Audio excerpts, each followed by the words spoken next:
Some of you will have heard the story. I've told it before. When I was 10, I was going to a church lunch, and I was carrying this huge trifle in a big glass bowl with my mum.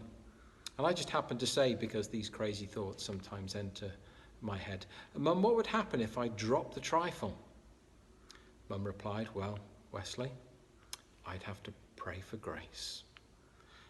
Me as a 10-year-old, though, I knew what I would have to pray for, and I just replied, shrugging my shoulders, "I'd have to beg for mercy."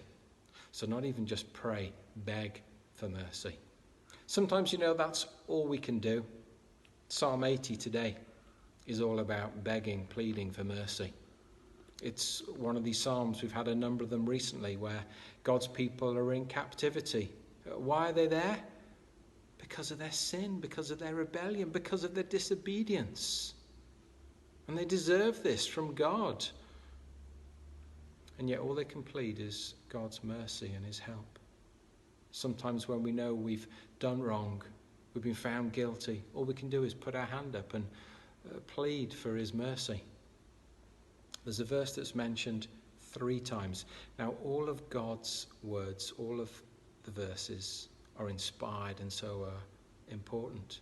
But if a verse is mentioned twice in a short space of time, it's incredibly important. If it's mentioned 3 times, well, it's crucial. Listen to it. "Restore us, O God, make your face shine upon us, that we may be saved." You see, this is all that they can plead. They're there in captivity, and yet what do they long for? Restoration. Please, God, take us out of this mess that we're in. We don't deserve to be restored. We don't deserve to be taken back, to be in your land with your presence and your blessing with the rest of your people. But that's what we're begging for. And the only way that can happen, Lord God, is if your face shines upon us, not your hand of judgment. And isn't that true of every single one of us who've become Christians?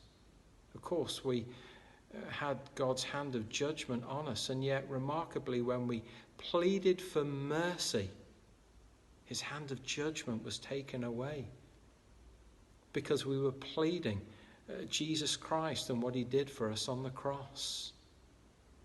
And instead of receiving God's judgment, we received God's smile of favor, of mercy and forgiveness and grace. And we found that we were saved, just like the psalmist was eventually to find, in pleading and crying out to God for mercy.